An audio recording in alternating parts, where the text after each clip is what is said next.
Bonjour à toutes et à tous. C'est un réel plaisir pour moi d'être parmi vous ce matin.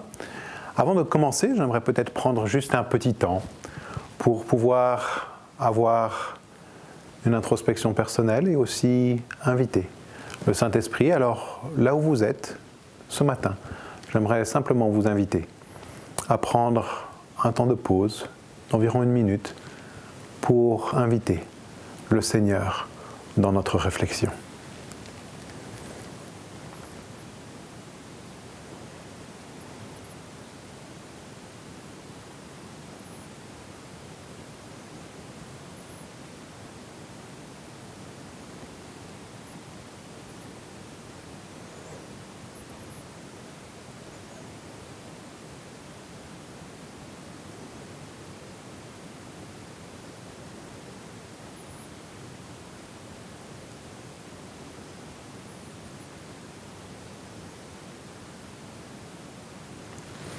Amen.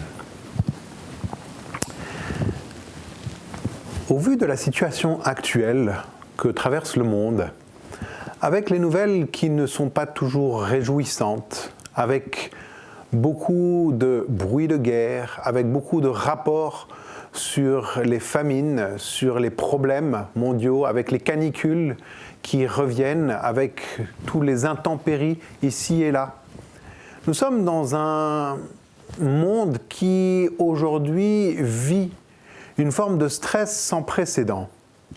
Et j'entends beaucoup de nos membres, de nos communautés, parler un petit peu de cette fin des temps et de revenir un peu dans tous ces signes des temps particuliers de la fin et de rentrer un petit peu dans cette image apocalyptique de cette église du reste.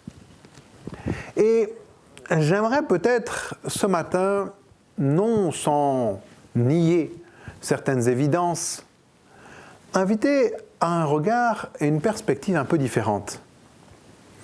J'aimerais vous proposer de retourner à des versets bibliques qui nous rappellent cette vie en abondance.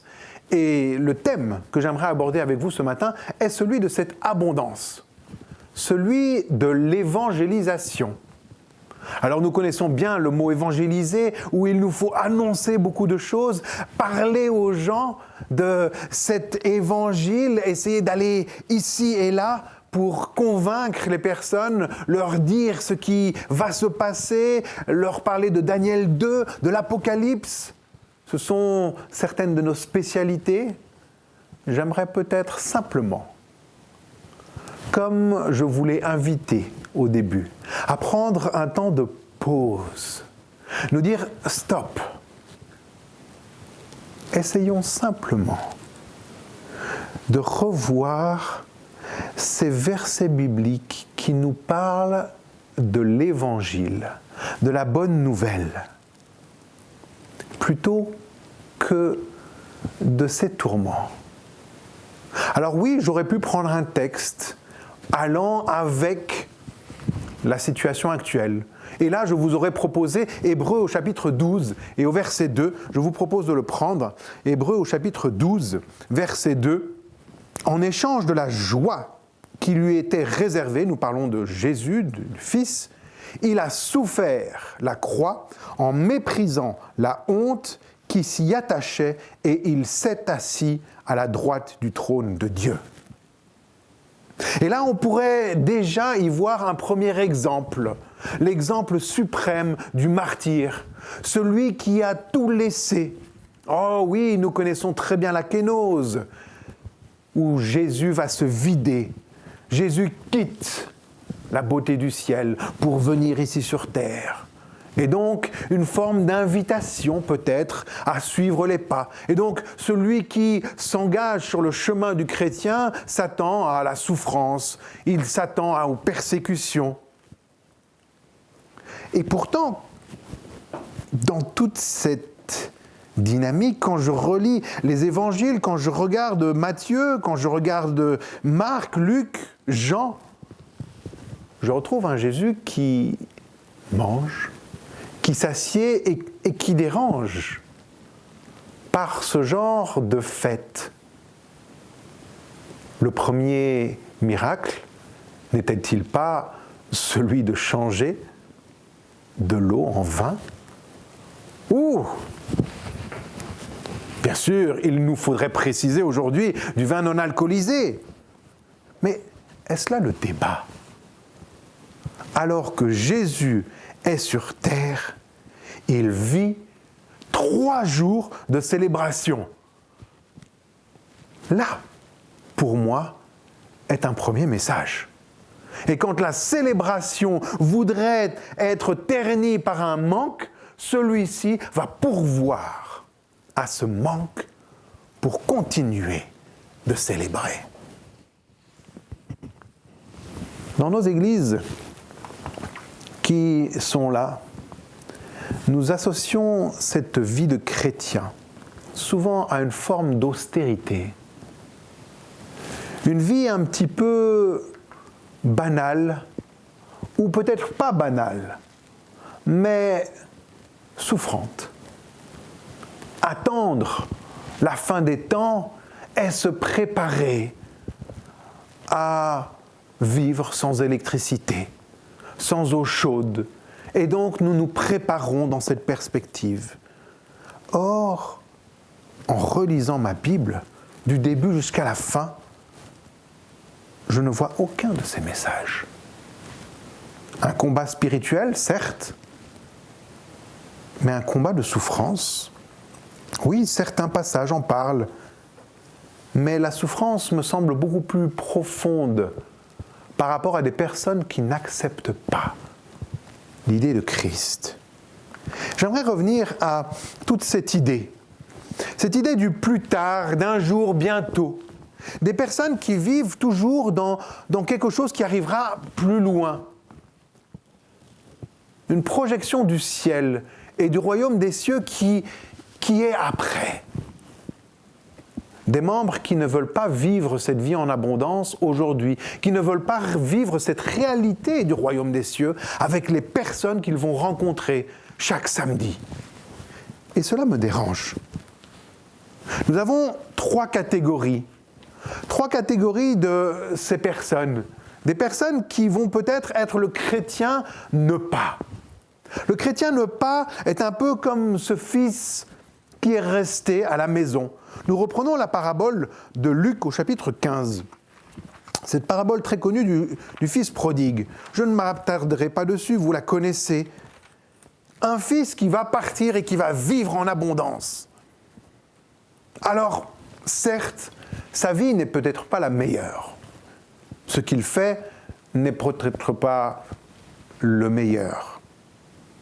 Mais celui qui reste à la maison, celui qui est au sein de l'Église, ne semble pas être beaucoup plus heureux.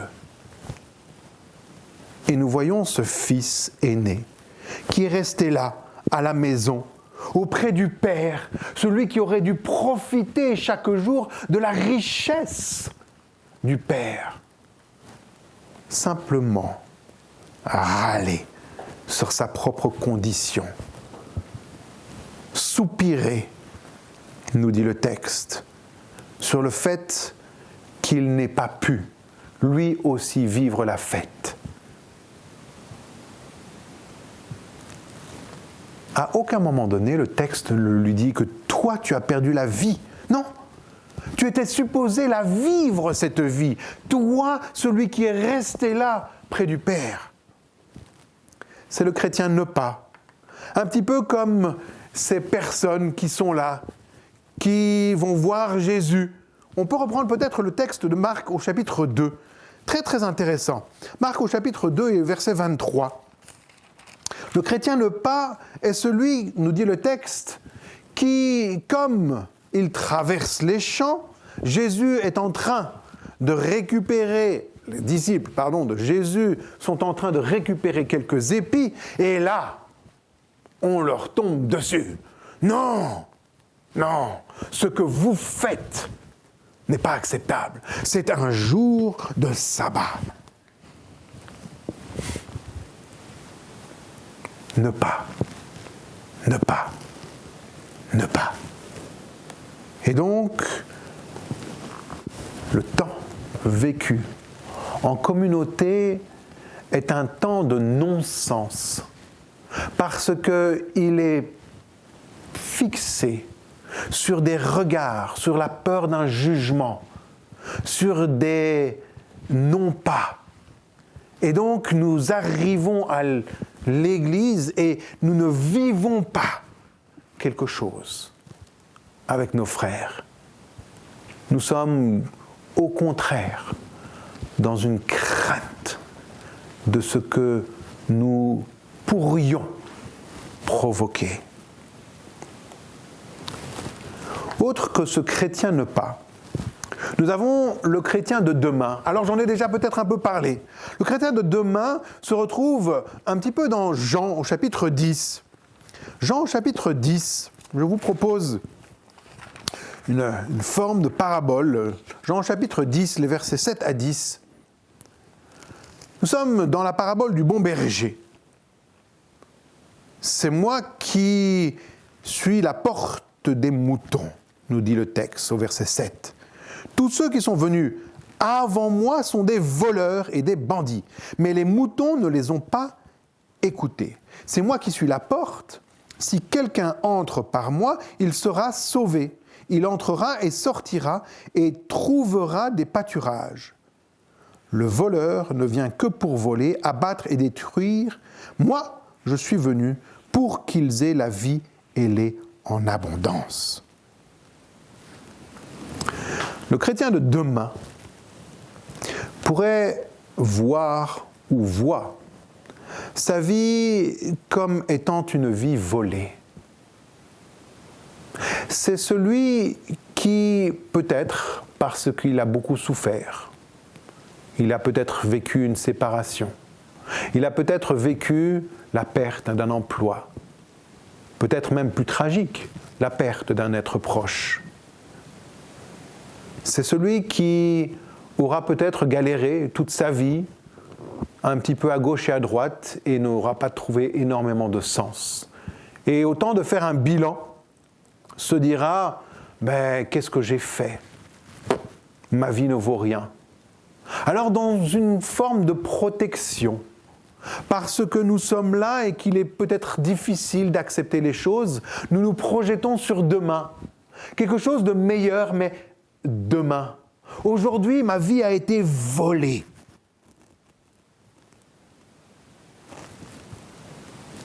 Ce sont les événements du monde. La guerre, le Covid. Beaucoup de personnes ont très mal vécu cette période du Covid. D'autres vivent ces temps de guerre aujourd'hui, ces bruits de guerre comme étant une souffrance qui les atteint personnellement parce qu'il y a une forme de stress. Alors que peut-être les bombes ne sont pas encore sous nos toits. Je ne l'espère pas, bien sûr, mais nous sommes là. Alors nous nous projetons. Nous nous projetons sur quelque chose qui arrivera. Et aujourd'hui, j'accepte ma condition. Ma vie a été volée, donc demain. Et donc, je vais parler aux autres de demain. Je vais les inviter à voir demain. Jésus revient. Ta vie aujourd'hui, ça va être de la merde. Pardon l'expression, mais elle est tellement employée. Alors, demain, ça sera meilleur. Et donc, nous allons dans les rues inviter des personnes qui sont peut-être un peu dans la même condition que la nôtre. Ta vie, elle n'est pas bonne? Viens avec moi. Nous allons célébrer des mauvaises vies. Viens avec moi dans ma communauté. Tous ensemble, nous allons parler des choses mauvaises qui arrivent chaque jour. Et nous allons célébrer demain. Ah, demain, ça sera mieux. Aujourd'hui, ouais, pas terrible. Hein. Non.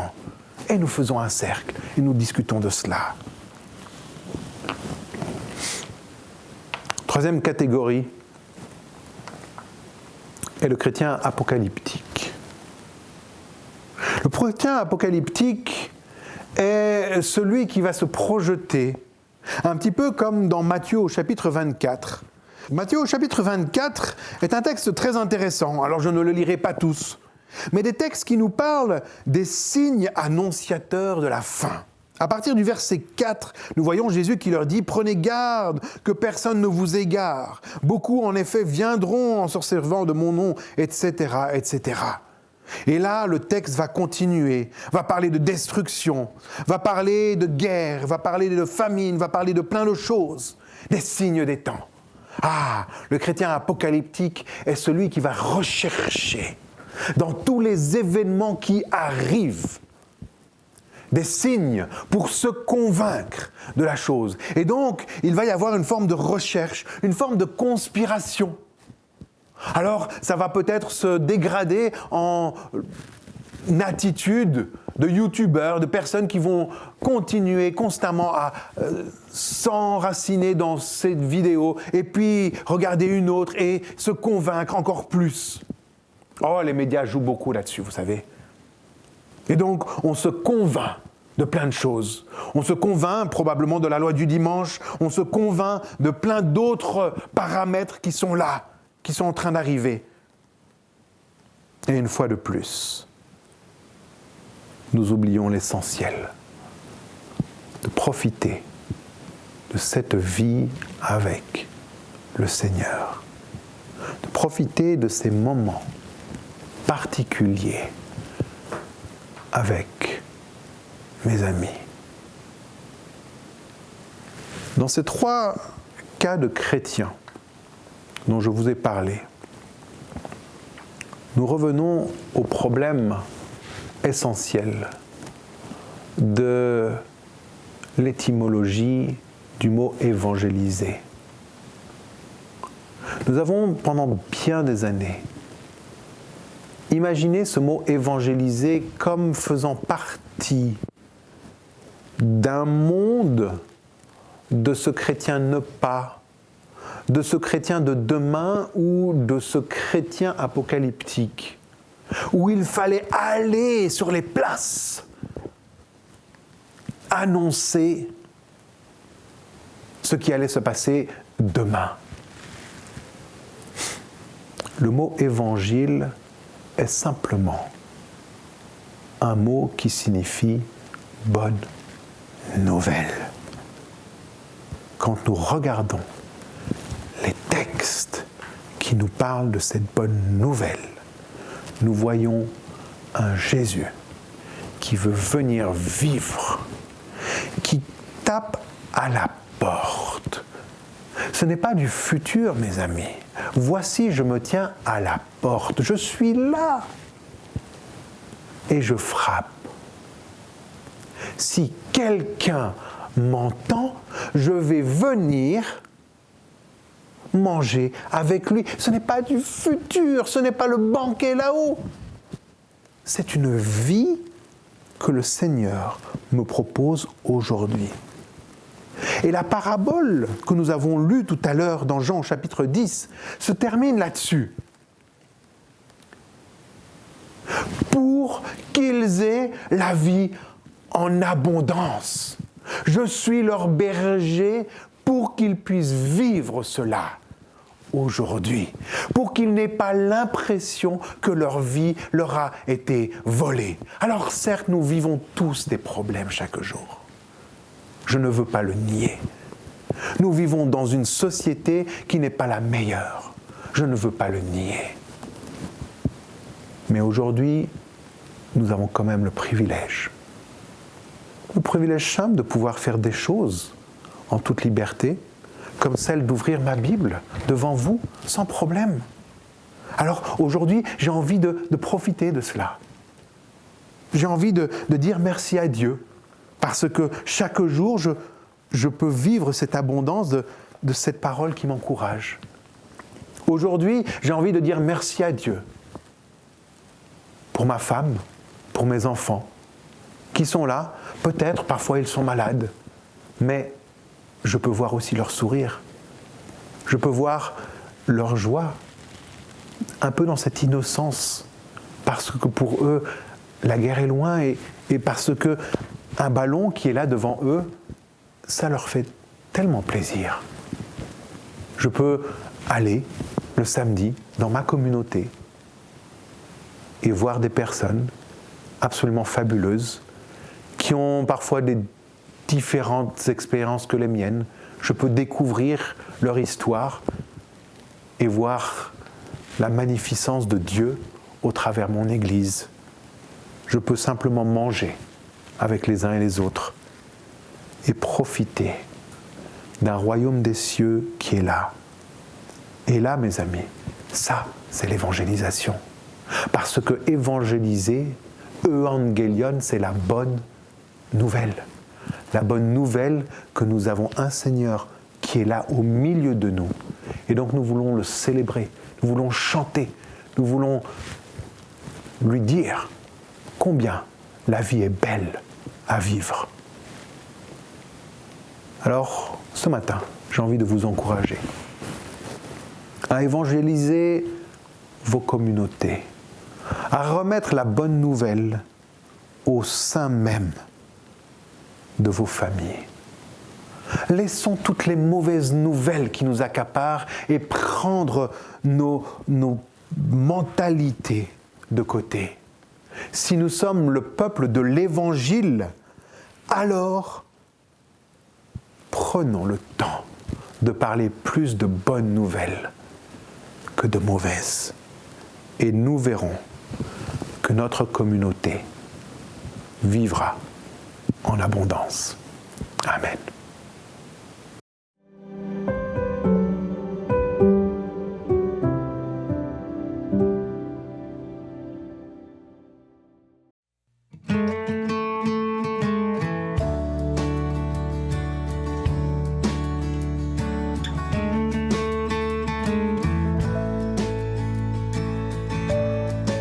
Sur le mont du Calvaire, il était une croix où Jésus souffrit tant de douleurs.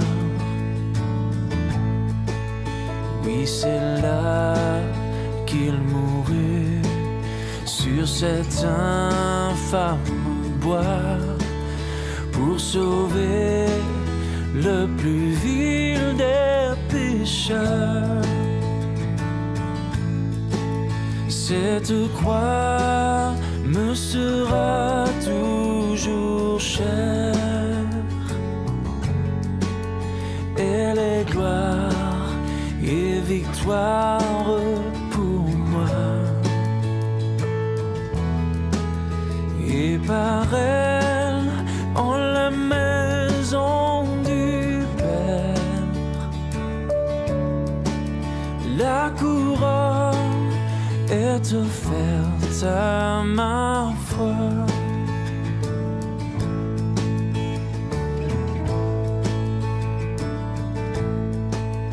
M'appuyant avec foi sur la croix de Jésus, sa bannière, je veux la porter jusqu'au jour bienheureux où parmi les élus dans le ciel je pourrai l'exalter. Oh, oh.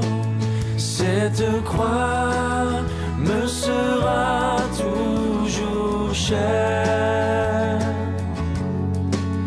Elle est gloire et victoire pour moi. Et par elle, en la maison du Père, la couronne est offerte à ma foi.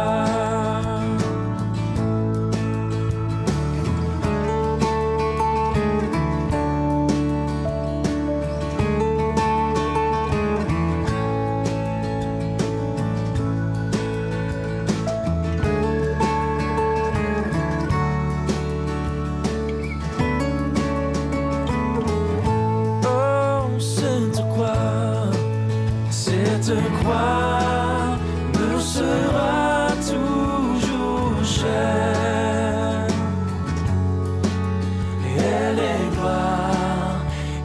victoire pour moi.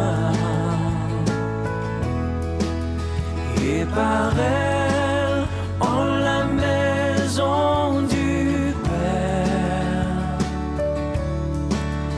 la couronne est offerte